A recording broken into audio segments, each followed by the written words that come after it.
Silakan Ustaz. Baik, kita mulai sebelumnya dengan pembacaan surat Al-Fatihah ila hadratin Nabi Muhammadin sallallahu alaihi wasallam wa alihi wa ashabihi azwajihi wa dhurriyyatihi wa ahlihi jadi azwajul taratum hadam mu'minin tabi'in dan salihin wal ulama'il amilin wa tahdhim sallallahu الفاتحة أعوذ بالله من الشيطان الرجيم بسم الله الرحمن الرحيم الحمد لله رب العالمين الرحمن الرحيم مالك يوم الدين صراط الذين أنعمت عليهم غير المغضوب بسم الله الرحمن الرحيم الحمد لله رب العالمين والصلاة والسلام على أشرف الأنبياء والمرسلين Sayyidina Muhammadin wa ala alihi wa sahbihi ajma'in amma ba'du. Alhamdulillah pada kesempatan kali ini kita bisa melanjutkan pembacaan kitab Bulughul Maram karya Al-Imam Ibn Hajar Al-Asqalani, di mana kita akan meneruskan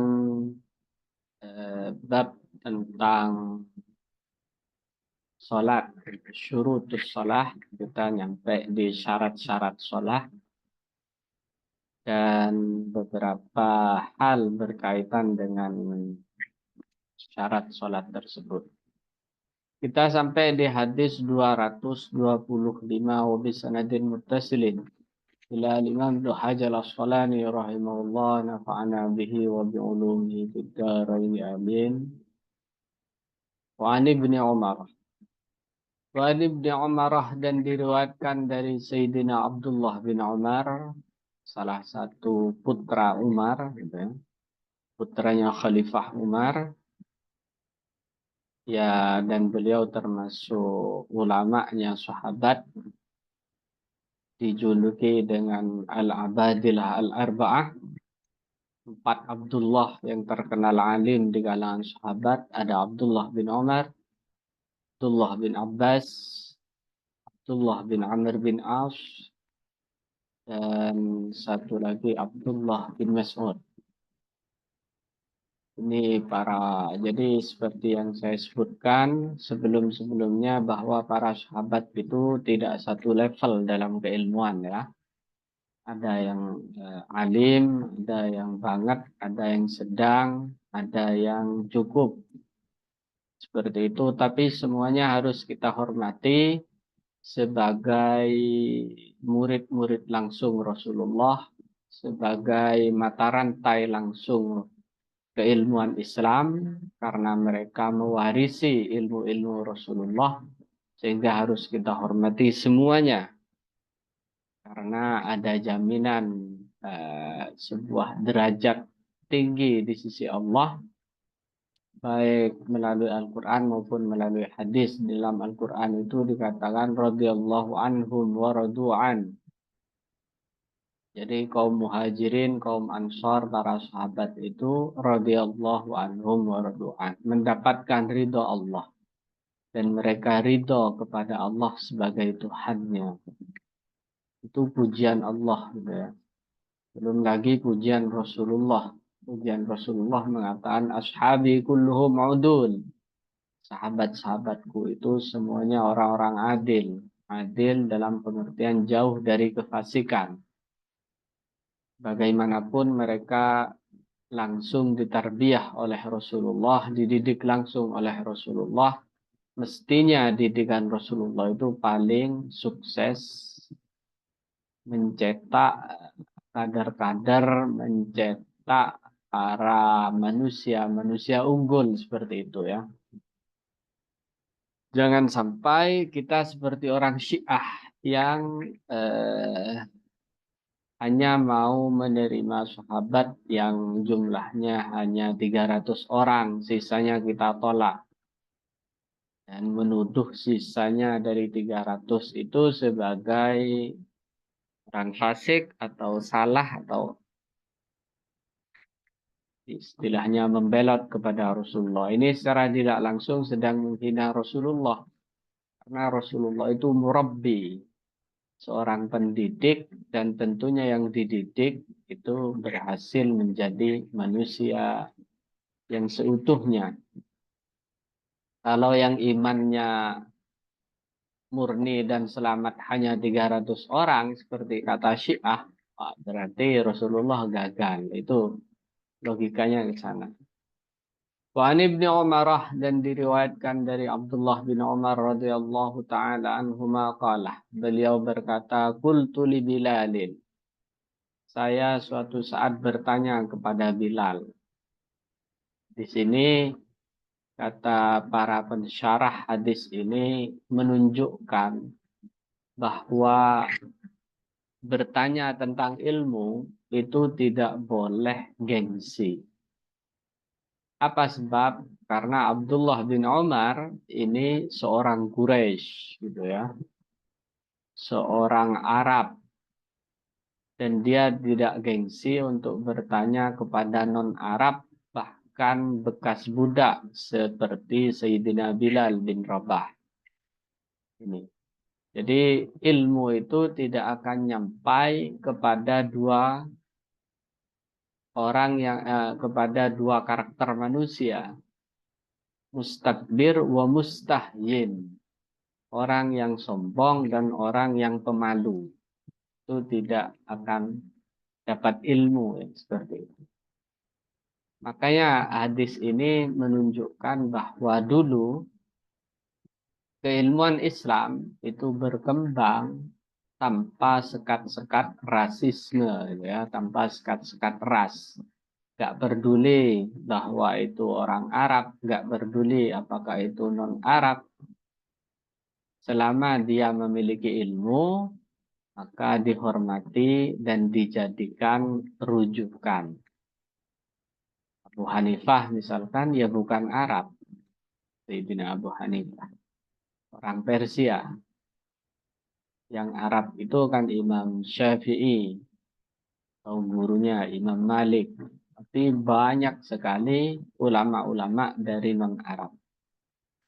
Di sini Abdullah bin Umar bertanya kepada Bilal, "Kaifa ra'aitan Nabiyya sallallahu alaihi wasallam yaruddu alaihim hina yusallimuna alaih?"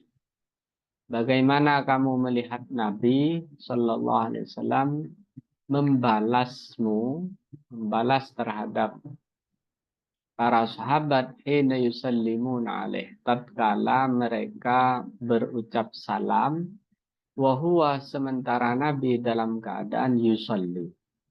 Bagaimana cara Nabi menjawab tatkala sahabat nguluk salam, tatkala sahabat mengucapkan salam sementara nabinya sedang sholat. Di hadis sebelumnya kita lihat Nabi menunjukkan dengan cara yusabbih, katanya bertasbih. Ada cara lain jika itu perempuan, at-tasfiq, dengan cara bertepuk tangan. Nah, di sini Abdullah bin Umar menanyakan langsung kepada Sayyidina Bilal. Qala, Bilal menjawab, yaqulu hakadha wa basata kaffaihi. Bilal mengatakan begini, wa basata kaffaihi, dan merenggangkan kedua telapak telapak tangannya. Jadi Nabi begini. Tapi nabinya begini ya. Di syarah-syarah hadis ini mengatakan bahwa telapaknya itu di bawah begini. Berarti kalau orangnya di depan ya begini. Tapi kalau orangnya di belakang ya begini. Nabi begini. Jadi telapak tangan itu di bawah. Isyaratnya begini. Bukan begini. Kalau orang Indonesia kan mungkin ngambil enaknya. Sorry, lagi sholat. Ya, gitu. Tapi ini begini. Atau begini. Tergantung di mana posisi lawan bicaranya. Di mana posisi orang yang sedang mengucap salam kepadanya. Jadi caranya seperti itu. Berarti kita mendapatkan di sini ada 3 cara ya. Cara yang pertama seperti yang kita baca kemarin, yaitu membaca tasbih, menepuk tangan, kemudian dengan bahasa isyarat seperti barusan. Lantas yang paling banyak kata ulama, tapi tidak dimuat di hadis Bulughul Maram ini adalah mencoba, oh ada lagi satu yaitu berdeham. Seperti itu. Seperti berdeham, tanah. Nah, jadi Sayyidina Ali itu kalau mau masuk dari pintu khusus karena beliau menantu Rasulullah, ketika mendapatkan Rasulullah sholat, maka Rasulullah berdeham. Seperti itu. Atau takbirnya dikerasin kalau memang sedang mau pindah dari satu rukun ke rukun yang lain. Jadi ada banyak cara. Akhrajahu Abu Daud, hadis ini dikeluarkan oleh Imam Abu Daud wa Tirmidzi, dan Imam At-Tirmidzi wa sahahu, dan dianggap hadis sahih. Intinya di sini bahwa yang disebut khusyuk itu tidak lantas melupakan segalanya. Terbukti Nabi masih sanggup memberikan isyarat-isyarat tertentu tatkala orang tersebut ada orang yang mengucapkan salam. Jadi yang disebut khusyuk itu mungkin ya bagi Nabi ya seperti itu. Kalau orangnya bukan Nabi bisa aja dia tenggelam seperti kisah-kisah yang masyhur di kalangan kaum sufi gitu. Mungkin aja tenggelam karena selain Rasulullah tidak memiliki keseimbangan fisik dan psikologis, sehingga ketika alam pikirannya hanya fokus kepada Allah, bisa saja orang tersebut eh, tidak menyadari dan melupakan banyak hal kecuali Allah di dalam salat. Bisa seperti itu. Tapi Rasulullah ini untuk ditiru sehingga kekhusyuan Rasulullah tidak seperti para wali gitu. Para wali yang tenggelam gak ingat apa-apa, kena panah, kemudian untuk mencabut anak panahnya nunggu sholat dulu. Sebentar saya sholat dulu nanti cabut ya anak panahnya. Saking khusyuknya orang tersebut, dia tidak merasakan apa-apa tatkala panah dicabut. Nah, Rasulullah tidak dramatis seperti itu. Karena Rasulullah ini panutan, satu, kedua, beliau adalah manusia sempurna, al-insanul kamil, secara fisik maupun secara psikologis.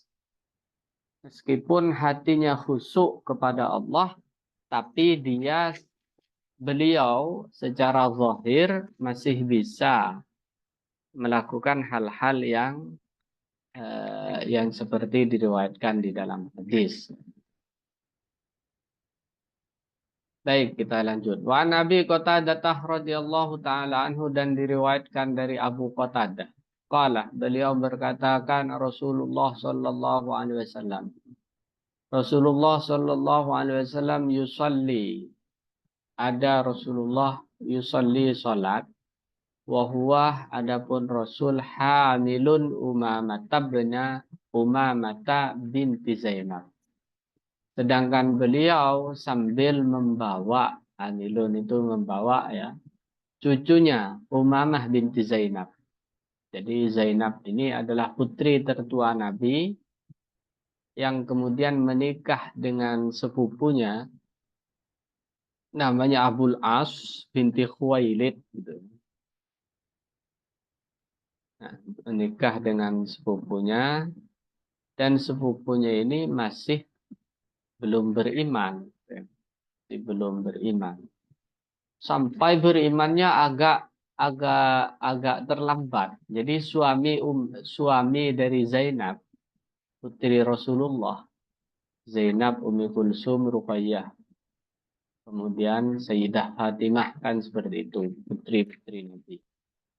Nah, Zainab ini tertua, beliau itu dinikahkan dengan Abul As, Abul Asnya masih musyrik, seperti itu ya. Karena di saat beliau menikah itu mungkin belum ada syariat bahwa muslimah dilarang menikah dengan non-muslim seperti itu. Nabi juga tidak misah, gitu. Tidak memaksa keduanya berpisah. Hanya ketika hijrah itu ada kisah yang sangat romantis antara Sayyidah Zainab dengan suaminya Abul As. Jadi kata Sayyidah Zainab, saya akan ikut Nabi, saya akan ikut ayah ke hijrah ke Madinah. Gitu. Kamu gimana? Kata kata Abul As, saya tidak ikut. Tapi lama-kelamaan dua orang ini saling berkirim surat. Kalau sekarang ya mungkin kirim WA-an gitu atau SMS. Ada kisahnya sangat panjang dan sangat romantis gitu, antara keduanya ini. Yang hingga akhirnya Abul As itu masuk Islam ketika hijrah ke Madinah. Seperti itu. Ketika hijrah ke Madinah. Nah, beliau ini memiliki putri namanya Umamah. Umamah ini masih kecil, pernah dibawa sholat oleh Nabi. Jadi di tengah dibawa sholat, ada yang mengatakan dibawa dari awal, gitu, sejak Nabi Takbiratul Ihram. Ada yang mengatakan dalam riwayat lain mengatakan enggak, di pertengahan sholat Umamah itu mampir ke Nabi, mendatangi Nabi. Faidah sajadah, tatkala Nabi sujud, wada'aha. Nabi meletakkan Umamah. Wa idza qamah, dan tatkala Nabi mau berdiri ke rakaat selanjutnya, hamalaha, maka Nabi menggendongnya lagi. Muttafaqun alaih. Hadis ini menunjukkan tentang kasih sayang Nabi terhadap anak kecil. Berkebalikan dengan orang Arab ketika itu. Jadi ketika itu kita bicaranya, artinya Arab jahiliyah itu tidak tergambar hal-hal seperti ini. Tidak tergambar. Bahkan Nabi itu ketika ditemukan mencium salah satu cucunya, yaitu Sayyidina Hasan dan Sayyidina Husain, dengan sayang, itu orang Arab Badui terheran-heran. Allah, kata dia, saya itu punya anak 7 dan tidak pernah saya cium satupun. Jadi orang Arab itu kalau laki-laki memang eh, seperti itu. Orang Arab jahiliyah itu seperti itu. Mencium anak itu nggak pernah. Apalagi merawatnya gitu ya. Paling taunya bikin saja. Makanya istrinya banyak dia. Istrinya banyak dan tidak mau tahu anaknya berapa. Bagaimana repotnya merawat anak nggak tahu. Makanya apa yang ajaran-ajaran Nabi yang diajarkan kepada umatnya ini termasuk suatu ajaran yang tidak biasa di tengah masyarakat Arab. Bahkan di syarahnya itu dikatakan, di syarahnya hadis ini, orang Arab Yahudi itu sangat membenci cucu atau anak perempuan karena dianggap aib keluarga.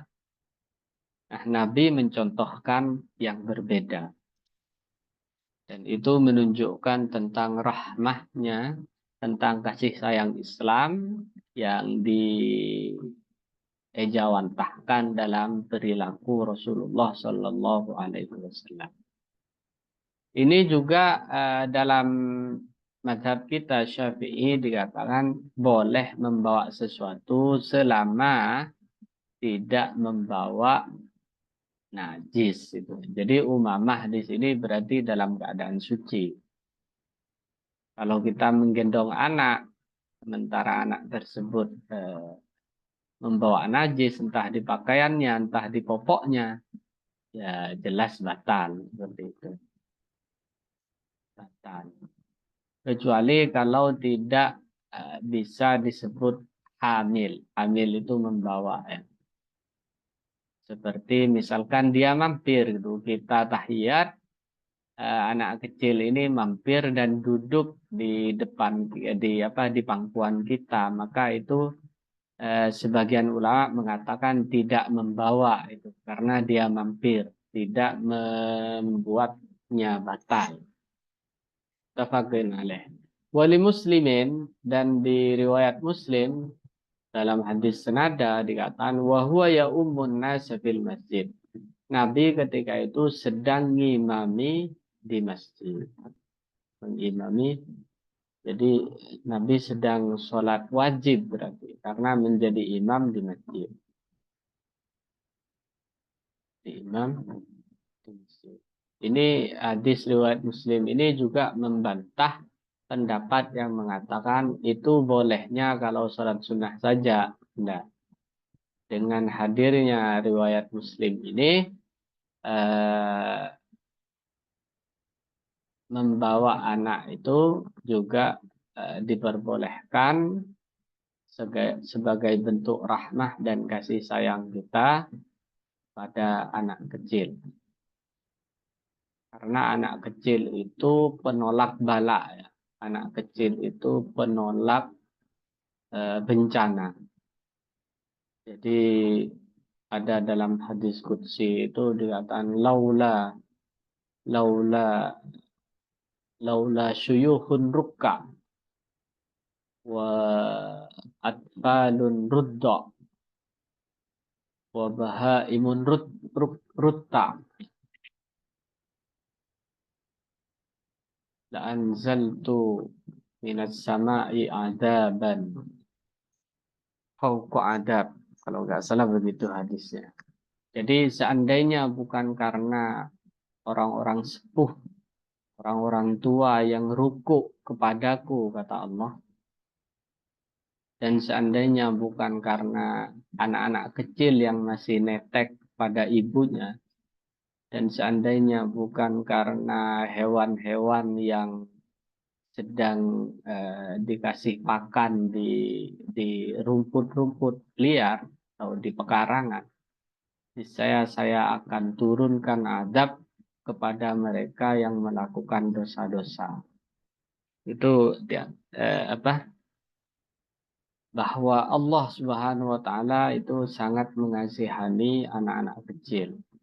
Seperti itu. Wa Nabi Hurairah radhiyallahu taala anhu, dan diriwayatkan dari Sayyidina Abu Hurairah radhiyallahu taala anhu, qala, beliau berkata, qala Rasulullah sallallahu alaihi wasallam, Nabi bersabda, uktulu al-aswadaini, matikan atau bunuh dua hewan hitam bis salati tatkala salat, yaitu al-hayyata wal aqrabah, yaitu ular dan kalajengking. Akhrajahul arba'ah wa sahahu Ibnu Hibban. Hadis ini dikeluarkan oleh 4 imam dan dianggap sahih oleh Ibnu Hibban. Jadi apapun yang membahayakan di sini seperti ular ataupun juga kalajengking, maka seorang yang sedang sholat diperkenankan untuk membunuhnya. Perkenankan untuk membunuhnya. Bagaimana dengan gerakan yang banyak itu? Diperbolehkan. Diperbolehkan dengan gerakan yang banyak itu. Kecuali di mazhab kita Syafi'i. Mazhab Syafi'i jika kasusnya hanya ular dan kalajengking, maka jika bergerak sangat banyak, maka membatalkan sholat. Batalkan sholatnya dulu. Seperti itu. Tapi kalau membahayakan jiwa seperti macan, harimau, atau apa lagi, hewan liar yang memang menerkam, maka itu nanti jadinya sholatul khauf, syiddatul khauf itu namanya.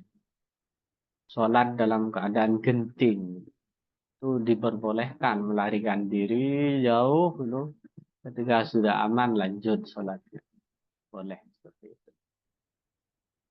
Karena terkadang menyelamatkan jiwa itu lebih didahulukan daripada urusan agama.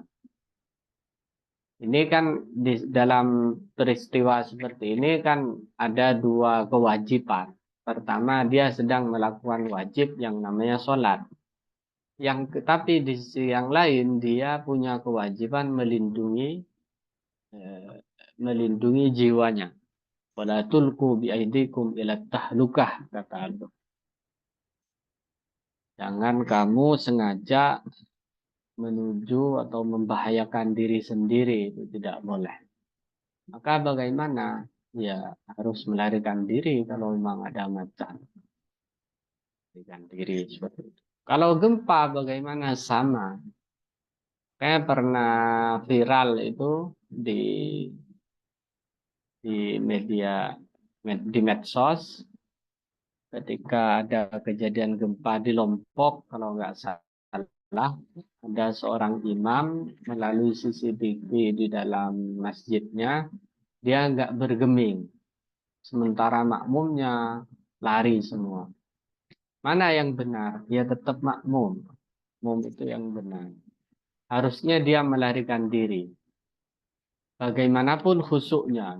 Tapi yang saya lihat di komen-komen medsos itu memuji imam tersebut sebagai imam yang khusyuk dan luar biasa. Tidak seperti itu. Karena menyelamatkan jiwa itu tidak bisa ditunda, sementara sholat seandainya dibatalkan itu masih bisa sholat lagi, kan begitu. Jadi betul dalam dalam maksud agama itu ada maqasid syariah yang 5 ya, yaitu ad-din, agama itu ada di urutan paling atas, di bawahnya an-nafas, jiwa, di bawahnya akal, di bawahnya harta benda, dan di bawahnya kehormatan. Ada lima ad-daruriyatul khams, suatu yang semua hukum syariat itu berputar di 5 ini. Kenapa khomer diharamkan? Itu karena melindungi akal. Kenapa membunuh diharamkan? Karena melindungi jiwa. Tapi urutan-urutan ini tidak pakem, dan dalam momen-momen tertentu kadang menyelamatkan jiwa itu mendahului agama. Ada anak kecil mau kecelakaan, jatuh ke dalam galian atau sumur, sementara saya sedang sholat, ya saya wajib lari menyelamatkan anak tersebut, atau kita teriak, awas ada lubang, seperti itu. Jadi di mazhab Syafi'i membunuh 2 hewan ini diperbolehkan asalkan tidak dengan gerakan eh, yang yang berlebihan. Mungkin ini untuk sesi pertama, dan kita buka tanya jawab. Barangkali ada dari ibu-ibu yang ingin ditanyakan atau menambahkan untuk mendalami materi. Dipersilahkan.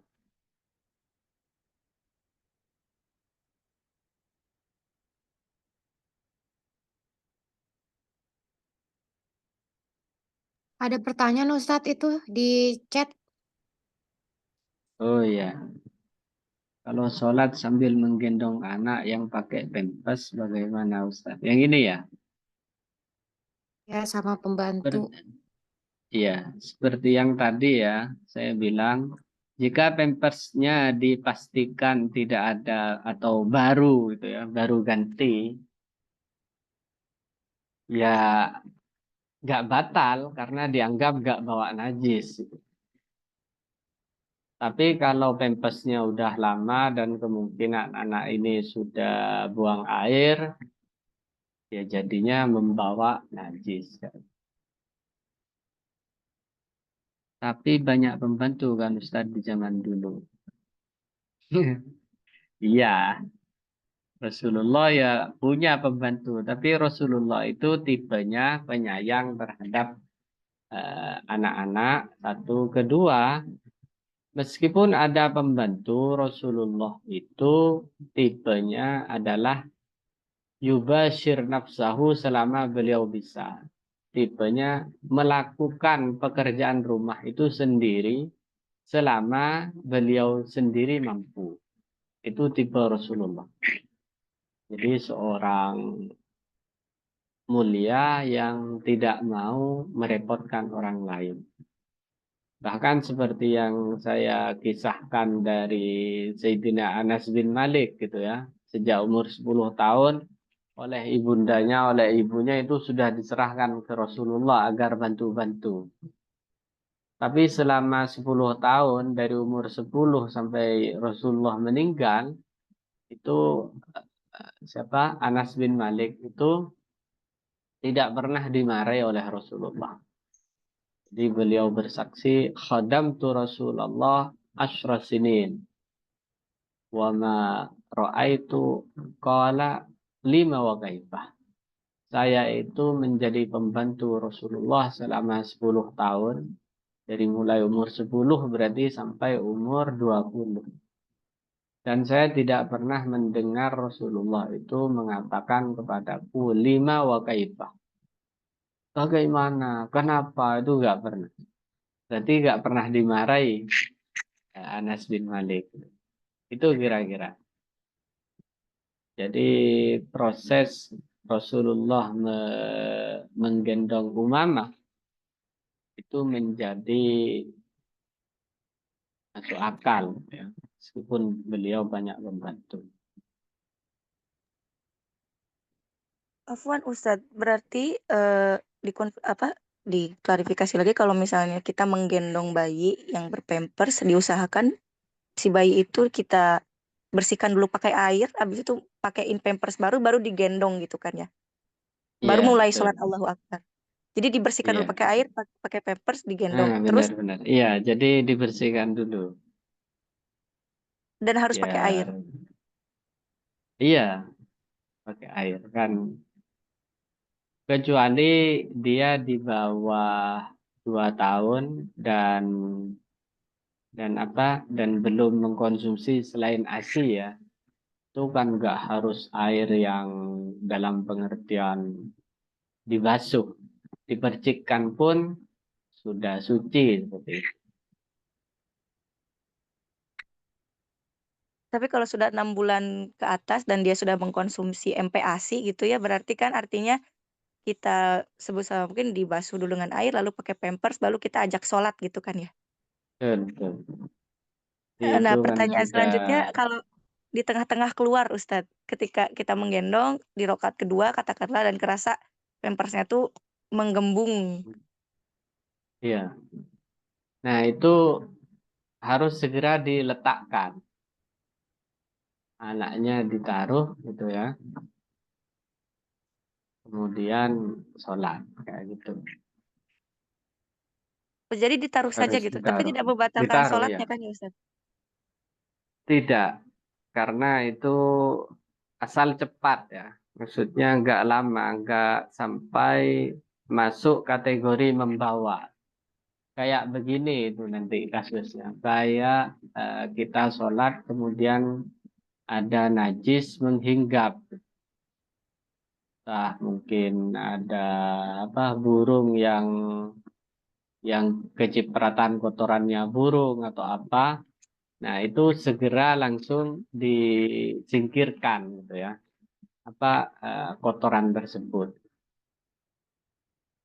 Tapi itu tergambar jika najisnya itu nggak basah. Kalau basah maka untuk laki-laki masih mungkin, misalkan kopiahnya itu kan bisa dilepas cepetan.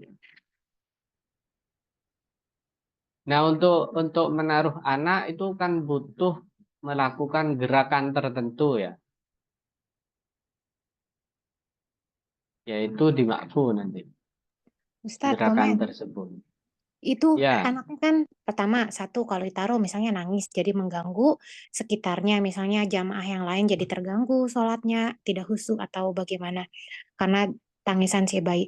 Dan yang aku tanyakan lagi misalnya dia udah dibersihkan dengan pampers yang bersih juga, udah disiram air juga atau disemprot dengan air gitu. Dia bersihkannya. Tapi dia kan misalnya pipis atau pup di pampersnya itu eh, kan tidak menyentuh maksudnya pakaian sholat kita karena di dalam pampersnya itu kan tidak terkena pakaian kita gitu karena di dalam pampersnya itu gitu. Apakah itu juga kita bawa sholat najisnya itu atau bagaimana? Atau kita berhenti dulu baiknya sholat kita keluar barisan jamaah atau bagaimana? ya. Jadi Ibu kan itu memang bukan bagian dari kita, tapi dia eh, mendatangi kita atau kita bawa gitu. Jadi problemnya itu di membawanya, bukan karena dia nempel ke baju kita, tidak, tapi karena membawanya.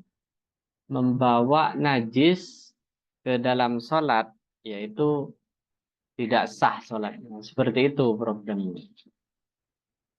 Jadi karena membawanya, gitu ya. Bukan karena dia tidak bersambung langsung ke kitanya, tidak. Tapi kata-kata hamil itu, hamil itu membawa. Nah ini, apapun yang kita bawa jika mengandung najis, umpamanya HP gitu ya, kita bawa sholat, di HP-nya itu ternyata najis, ya nggak sah sholatnya seperti itu. Maka anak kecil yang popok, yang pakai popok dan diyakini ada najisnya, itu juga dianggap membawa. Kecuali yang tadi gambarannya, kita kita tahiyat gitu ya, tasyahud, tasyahud akhir atau tasyahud awal, si anak mendekat kemudian duduk di pangkuan kita. Nah, itu ada ulama yang mengatakan itu tidak masuk kategori hamil, kategori membawa. Itu enggak apa-apa. Jadi kalau memang mendesak ya batalkan saja. Gitu. Batalkan, selesaikan dulu dengan anaknya, dengan bayinya, baru sholat lagi. Seperti itu. Jadi perbedaannya itu di bagian dimana apakah si bayi itu kita gendong sedari takbiratul ihram pertama, Allahu Akbar. Artinya dikiaskan seperti pakaian mukena kita gitu ya Ustadz ya. Iya. Kayak karena sesuatu yang dibawa saat Allahu Akbar dari mulai Allahu Akbar pertama. Atau bayinya ini katakanlah sudah bisa berjalan sekitar 1,5 tahun gitu ya, 1 tahunan. Tiba-tiba awal dari takbiratul kita nggak bawa dia, tiba-tiba dia datang mendekati kita, itu baru tidak terhitung gitu kan, nggak apa-apa. Iya, betul. Seperti itu.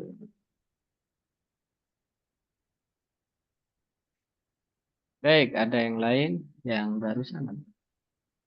Kalau pempes kembung saat menggendong khawatir rembes. Yaitu Ibu, dalam bersyariat itu harus melalui keyakinan, bukan praduga, bukan praduga. Jadi kita harus betul-betul meyakinkan apakah pempesnya itu sudah terisi atau masih kering seperti awal mula dipakai. Jadi standarnya harus nyata, gitu. Harus nyata. Seperti mohon maaf di hadis yang sebelumnya itu seperti kentut. Saya ini kentut apa enggak ya? Nah itu kan, nah syariat itu harus dibangun atas dasar kepastian. Kepastiannya bagaimana? Bisa bisa jadi mencium bau atau mendengar suara, kan seperti itu kata Nabi. Yajidurihan au yasma'u sautan, menemukan bau atau mendengar suara kentut. Mohon maaf. Jadi dalam bersyariat harus seperti itu, bukan mendasarkan diri kepada ini kembung apa masih kempes ya. Itu kan bisa saja kembung itu karena terlalu rekat gitu ya, terlalu apa? Iya, terlalu ya rekat itu, terlalu keras memasang pempesnya kan bisa saja. Tapi kita harus memastikan buka pempesnya, intip, oh enggak aman misalkan, maka sah seperti itu. Afwan Ustadz, mohon maaf masih diterusin pertanyaannya. Iya. Kan kalau Pampers di Jepang itu kan biasanya ada tandanya Ustadz. Jadi awalnya kuning, ada garis tuh di tengah-tengah kuning. Nah kalau sudah ada cairan di dalam, artinya si bayinya pipis, itu biasanya jadi yang kuning itu jadi biru. Artinya sebenarnya sangat kentara Ustadz. Parameternya jelas Hmm. gitu, tidak Iya, praduga iya. gitu. Nah, yang Apalagi ya. kalau ya udah kelihatan pastinya gitu, itu teh ada isinya atau enggak gitu. Nah, tapi pertanyaan selanjutnya adalah kalau misalnya seandainya saya terus dari awal saya sudah basuh pakai air, lalu pakai pampers yang baru, ini katakanlah bayinya masih 3 bulan ya, jadi nggak bisa saya taruh gitu. Saya gendong, terus ya Allahu Akbar, katakanlah di rakaat ketiga dia pipis, tapi saya tidak Hmm. merasa tangan saya hangat atau tidak merasa pampersnya itu menggembung. Jadi terus saya sampai at-tahiyat akhir, assalamualaikum assalamualaikum, baru nih ketahuan bahwa pampers saya itu ternyata sudah biru gitu garisnya. Artinya kan sebetulnya bukan praduga lagi bahwa selama saya sholat itu dia keluar gitu pipis. Hmm. Ya, kalau Berarti sudah sholatnya seperti itu, ya batal. Harus sholat lagi. Karena oh. ada kepastian kan bahwa itu terjadi di saat kita sholat. Meskipun ditemukannya setelah kita selesai sholat. Gitu. Kecuali kalau seperti Rasulullah kemarin. Memang dikasih tahu Jibril kan. Apa apa namanya bahwa di sandalmu ada najis itu. Akhirnya Nabi melepas satu sandal. Yang ngasih tahu Jibril tapi baik jika tidak ada lagi kita lanjutkan ya. Babu sutratil musalli. Bab menjelaskan tentang sutroh. Sutroh itu pembatas. Ini tentang sunnah-sunnahnya sholat. Di antaranya adalah sutroh. Sutroh itu pembatas. Ini hampir nggak ada kalau di masjid-masjid sekarang. Saya pernah menemukan malah di Jakarta itu kemarin. Di Jakarta itu disiapkan sutroh gitu. Sutroh. Sutroh itu apapun sebenarnya. Bahkan di hadis setelah ini, di lanjutannya ini, meskipun itu tombak, meskipun itu pedang, itu bisa jadi sutroh. Jadi sutroh itu semacam pembatas supaya orang tidak lewat di depan kita sholat. Jadi pembatas sampai di batas mana kita ruku, nah, kemudian di situ dikasih sutroh. Sutroh itu pembatas agar orang lain nggak meloncat dan melewati di depan kita sholat karena itu masuk dosa gitu ya. Kalau tidak pakai sutroh maka dianjurkan ketika orang mau lewat itu langsung begini kasih isyarat jangan lewat dengan tangan. Jadi ngasih isyarat jangan lewat saya sholat intinya seperti itu. Jadi sehingga sutroh itu disunahkan ya. Disunahkan agar tidak dilewati oleh siapapun. Kalau kalau cowok laki-laki ya mungkin bisa pakai surbannya ditaruh sebagai sutroh. Ini sering terjadi di sholat sunnah atau sholat sendirian. Kalau di sholat berjamaah kan nggak mungkin karena sudah ada shop gitu ya.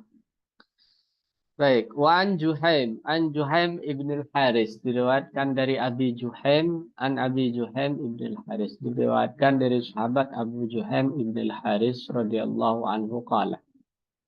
Beliau berkata qala Rasulullah sallallahu alaihi wasallam. Ada yang mengatakan Abi Juhaim ini hanya meriwayatkan 2 hadis seperti itu.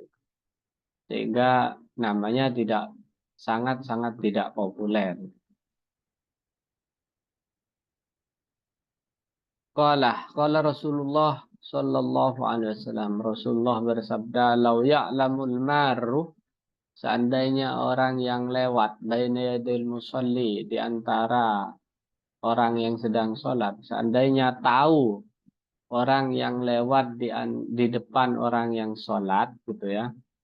Mada alaihi minal ismi, apa yang akan didapatkan dari dosa, lagan, maka mesti ayyagifah, orang tersebut nyetop atau berdiri arba'ina khairan, 40. Jadi dia berdiri 40. Nah, 40-nya di sini abstrak gitu ya. Rasulullah nggak menyebutkan 40 jam, 40 menit, 40 hari, 40 bulan, apa 40 tahun, nggak disebutkan. Berdiri selama 40 khairan. Maksudnya intinya 40 ini ya angka yang banyak gitu ya. Angka yang banyak artinya berdiri lama itu lebih baik. Khairan lahu, lebih baik baginya min ayyamurrah, daripada melewati baina yadaihi, di depan orang yang sholat. Muttafaqun alaih. Hadis ini diriwayatkan oleh Bukhari Muslim. Walafduh, secara literal lil Bukhari, itu adalah riwayat Imam Al-Bukhari. Jadi seandainya dia tahu dosa yang disiapkan Allah bagi orang yang secara sengaja melewati orang yang sedang sholat, misalnya dia rela menunggu lama. Misalkan kita mau keluar masjid, ya, kemudian ternyata di depan pintu atau di jalan satu-satunya kita mau keluar itu sedang ada orang yang sholat. Maka sebaiknya ditunggu sampai sholatnya selesai, baru kita lewat. Karena dosanya sangat besar. Maksudnya begitu. Cuma Nabi memakai bahasa-bahasa sindiran, bahasa-bahasa kinayah. Tidak sharih. Intinya bahwa orang yang sedang sholat, ini kata ulama, tidak boleh diganggu. Termasuk lewat itu. Lewat itu kan mengganggu. Lewat itu mengganggu orang yang sedang sholat. Waqa'a fil Bazzar, dan ada di dalam Sunan Al-Bazzar min wajhin akhar arba'ina kharifan. 40 kharif. Kharif itu apa namanya? Kambing yang berumur setahun, itu kharif. Artinya bersedekah dengan 40 kharif itu lebih baik daripada apa namanya? Dosa-dosanya itu lebih banyak, maaf. Dosanya masih lebih banyak daripada pahala orang yang bersedekah dengan 40 kambing. Jadi untuk menukar dosa seseorang yang lewat di depan musalli, di depan orang yang sedang sholat, itu tidak bisa ditukar dengan pahala sedekah 40 kambing. Atau unafarikan. Jadi ini hadis tentang bagaimana kita menjaga sikap terhadap orang yang sedang sholat dan harus kita hormati seperti itu. Apapun kemudian yang mengganggu musalli, mengganggu orang yang sedang sholat, itu tidak dibenarkan. Apalagi mencandainya gitu ya, demi konten.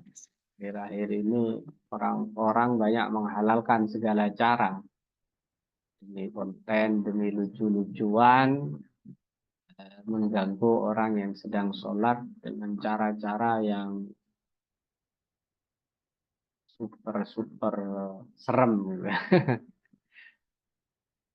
Wa an Sayyidah Aisyah, dan diriwayatkan dari Siti Aisyah radhiyallahu taala anha qalat, beliau berkata, su'ila Rasulullah sallallahu alaihi wasallam, Nabi pernah ditanya fi ghazwati Tabuk, di perang Tabuk. Ini perang terakhir Rasulullah, perang Tabuk, dan ini masuk perang yang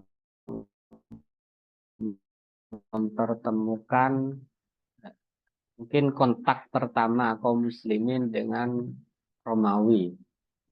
Dan di sini juga tampak kesaksian Siti Aisyah. Ini berarti Siti Aisyah dibawa di perang Tabuk. Karena Nabi itu bila mau keluar, itu aqra'a baina zaujati. Beliau itu mengundi nama-nama istrinya, siapa yang keluar namanya, maka itu yang dibawa. Jadi Nabi itu seorang poligami yang sangat adil. Nah, ketika mau keluar rumah dalam jangka waktu lama, itu biasanya Nabi melakukan qur'ah. Qur'ah itu undian. Di, di- Siapa yang keluar namanya, maka itu yang dibawa. Nah, di Ghazwah Tabuk ini nampaknya Sayyidah Aisyah yang dibawa. Karena kesaksiannya dari Sayyidah Aisyah.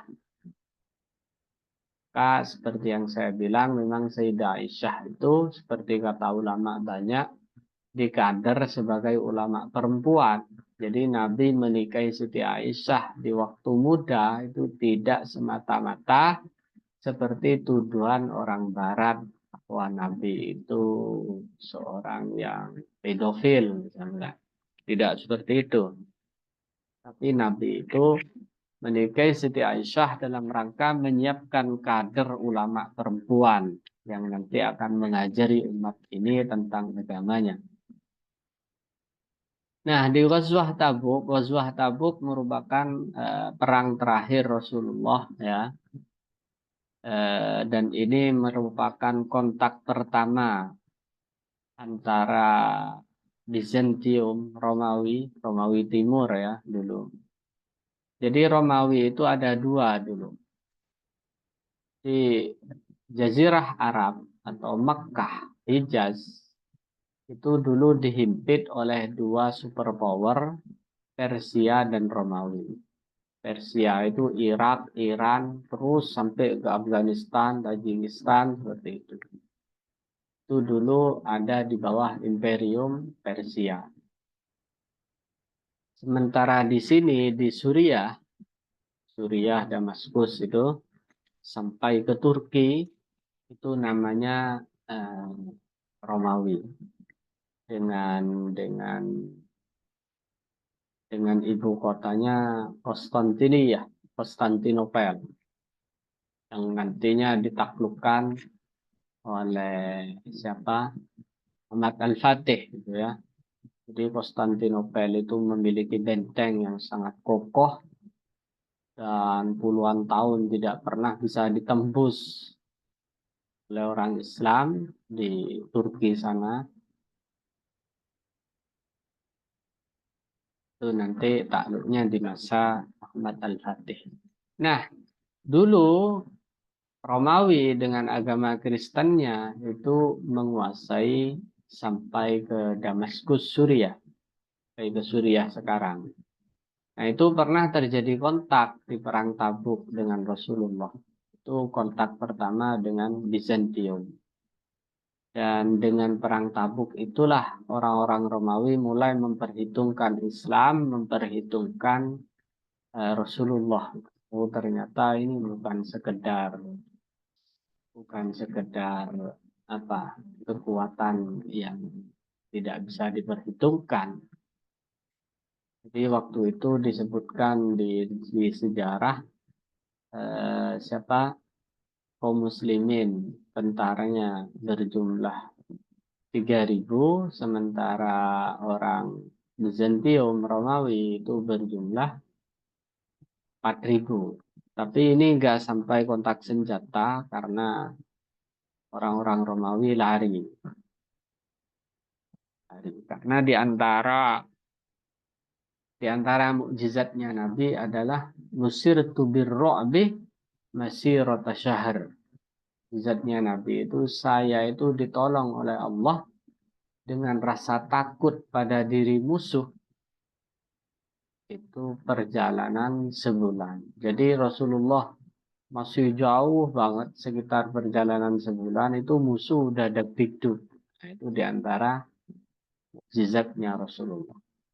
Kita berdoa semoga orang-orang Israel dengan persenjataan canggihnya, dengan tentara yang terlatihnya, itu oleh Allah diberikan rasa takut, rasa frustasi, rasa kekhawatiran yang mendalam sehingga mereka hancur lebur. Amin. Jadi menang itu gak harus karena senjata canggih, juga gak harus karena tentara yang terlatih, tidak. Tapi menang itu bisa saja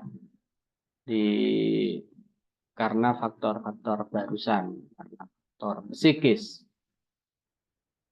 Nah, Nabi ditanya di perang Tabuk an sutratil musalli, tentang sutrahnya orang yang sholat. Faqalah, maka Nabi menjawab, mithlu mu'khiratir rahli. Mithlu mu'khiratir rahli. Seperti akhir dari tunggangan. Seperti ekornya tunggangan. Seperti ekornya kuda. Sutroh itu seperti ekornya kuda. Artinya kecil dan nggak usah terlalu besar, itu sudah dianggap sutroh gitu ya. Akhrajahu Muslim. Nah, ini juga menunjukkan gitu ya bahwa di kala genting, di kala perang pun itu sahabat-sahabat itu tetap haus ilmu gitu ya. Makanya ilmu itu, terutama ilmu agama, itu tidak boleh dihalangi oleh kondisi apapun. Bahkan tatkala perang pun sahabat masih bertanya tentang ilmu. Sesibuk apapun kita harus tetap menambah ilmu. Baik, kita lanjut satu hadis lagi ya. Wa an Sabrah bin Ma'bad al-Juhani, dan diriwayatkan dari Sabrah bin Ma'bad al-Juhani qala, beliau berkata qala Rasulullah sallallahu alaihi wasallam, Nabi bersabda, liyastatira ahadukum, liyastatira agar menutup ahadukum salah seorang di antara kalian fi sholatihi di dalam sholatnya, walau bisahmin, meskipun dengan anak panah. Artinya sutroh dengan anak panah itu cukup gitu ya. Akhrajahu, hadis ini dikeluarkan oleh Imam Muslim, atau dengan aqua, dengan apa? Air mineral. Cukup. Pokoknya ada penanda. Itu namanya sutroh. Ada penanda bahwa kamu sedang sholat, bahwa orang lain tidak boleh melewati batas-batas sujud kita, batas-batas sholat kita. Itu termasuk sunnah ya. Termasuk ajaran Nabi yang saat ini mungkin sudah banyak ditinggalkan. Demikian, mungkin ada yang perlu didiskusikan kembali, dipersilahkan.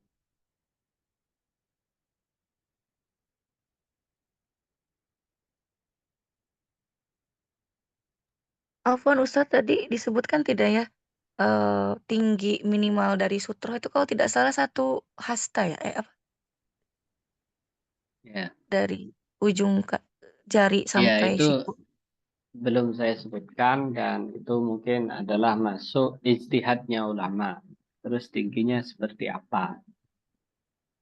Yang tadi kan hanya disebutkan mu'khiratil rahli, seperti ekor tunggangan, ekor kuda, seperti mu'khiratil rahli. Adapun tingginya itu ya Ya mungkin segitu. Seperti berapa Ibu yang sampean ingat? Oke, ini tuh satu hasta ya Ustadz ya, dari ujung jari sampai sikut itu Ya, hasta ya. satu hasta, hasta. Ya seperti itu. Seingat, ya itu Abu Sofia ada pertanyaan bagus Ustadz.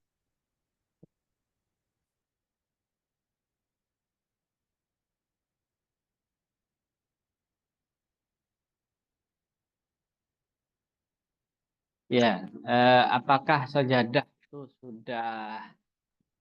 sudah mewakili kesunahan sutroh gitu ya? Kalau melihat fungsinya ya sama. Kalau kita melihat manfaat dari sajadah itu sama. Karena itu kan memahamkan orang bahwa batas-batas sholat saya segini loh. Tapi kalau kita mau melihat secara teliti tentang hadis-hadisnya, itu sepertinya harus benda-benda tertentu yang memiliki tinggi dan bisa dilihat oleh mata lebih jelas. Sepertinya begitu. Kalau kita lihat manfaatnya sama. Selain untuk biar kita nyaman, musollinya biar nyaman, juga memahamkan ke orang bahwa sajadah ini batas. Tapi kalau lihat hadis-hadisnya, sutroh itu tertentu, Ibu. Sutroh itu harus berbentuk benda. Berbentuk benda yang sengaja diletakkan di depan kita. Dan itu kata ulama berlakunya di sholat sunnah atau sholat sendirian. Kalau sholat berjamaah malah tidak boleh. Karena sutrohnya sudah ya soft itu. Seperti itu.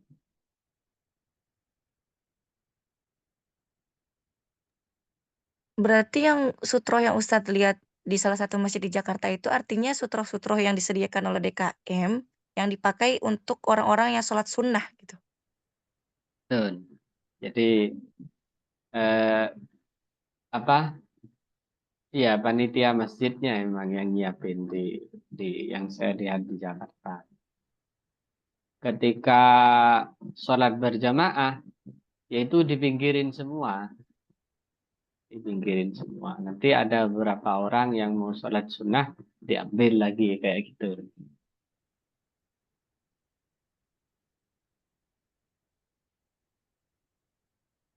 Iya, seperti ini. Jadi kalau ingin mengambil sunnahnya, pakai sajadah plus gitu ya. Plus apa? Plus HP umpamanya. Atau apalah gitu.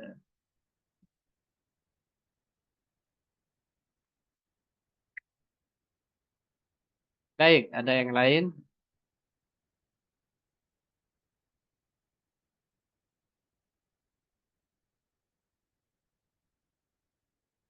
Jika tidak ada lagi, mungkin kita cukupkan. Ustaz Muhlisin, masih ada? Bergabung, masih bergabung. Ustaz Muhlisin.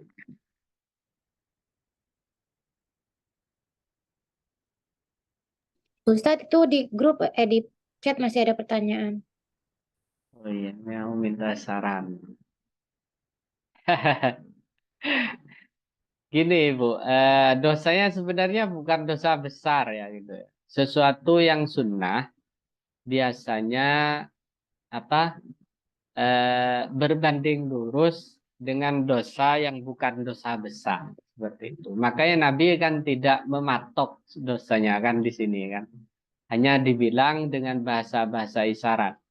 Seandainya orang yang lewat di depan orang sholat itu tahu tentang dosanya, maka dia akan lebih memilih 40 jam, 40 hari, 40 tahun gitu ya, untuk bertahan dan tidak mau melangkahi orang yang sedang sholat.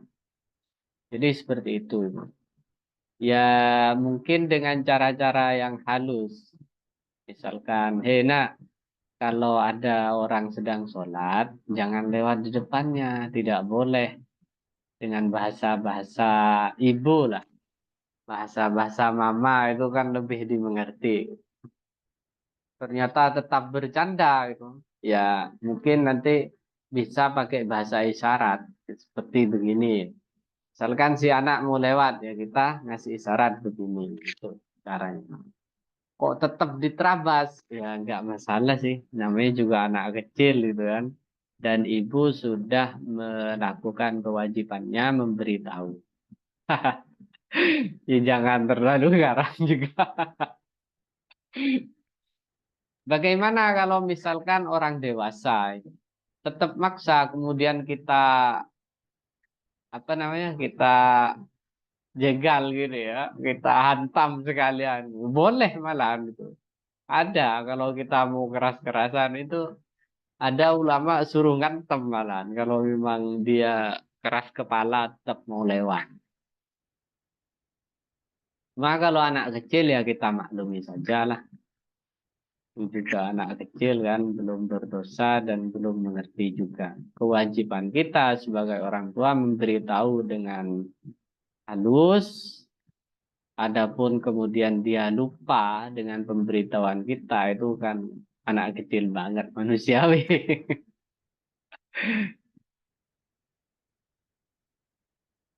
Baik, kita cukupkan jika tidak ada lagi.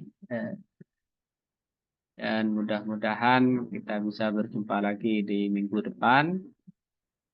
Semoga apa yang kita baca ini bisa menambah ilmu pengetahuan kita tentang agama, bisa menjadi saksi salah satu warisan Rasulullah yaitu ilmu. Karena Rasulullah itu tidak mewariskan apapun kecuali ilmu, ilmu agama, ilmu syariat buat umatnya semuanya. Terima kasih. Kita baca doa seperti biasa. Bismillahirrahmanirrahim. Alhamdulillahirrahmanirrahim. Hamdan yuafi ni'amahu wa yukafi mazidah. Ya Rabbana lakal hamdu kama yanbaghi li jalali wajhika wa 'azimi sultanik. Subhanaka la nuhsi thana'an 'alaika anta al-muhsin. Allahumma shalli ala sayyidina Muhammadin salatan tunjina biha min jami'il ahwal wal afat wa tadbirna biha jami'al hajat wa hina biha min jami'is sayyi'at. Wajad وتبلغنا بأقصى الغايات من جميع الخيرات في الحياة بعد الموت. اللهم فهمنا فهم النبي وحب المسلمين. آمين. اللهم اغننا بالعلم وزينا بالعلم. آمين. اللهم انا نعوذ بك من ينفع من قلبنا الإحسان ومن دعاء لا يسمع. ربنا لا تجعل قلوبنا اللهم اغفر لنا ولإخواننا الذين سبقونا بالإيمان ولا تجعل في قلوبنا اللهم اجعلنا أولادنا خير ولا تجعلنا وإياهم من الشر يا رب لنا من أزواجنا وذريتنا واجعلنا للمتقين إماما ربنا وإياك نستعين رب انفعنا ما علمتنا وعلمنا ما ينفعنا ربنا آتنا في الدنيا حسنة وفي الآخرة حسنة وقنا النار سبحان ربك رب العزة عما يصفون وسلام على المرسلين والحمد لله رب العالمين. Kiranya cukup. Terima kasih pada semua ibu-ibu yang telah mengikuti pengajian online ini. Dan saya pribadi mohon maaf jika ada salah kata. Assalamualaikum warahmatullahi wabarakatuh. Waalaikumsalam warahmatullahi wabarakatuh.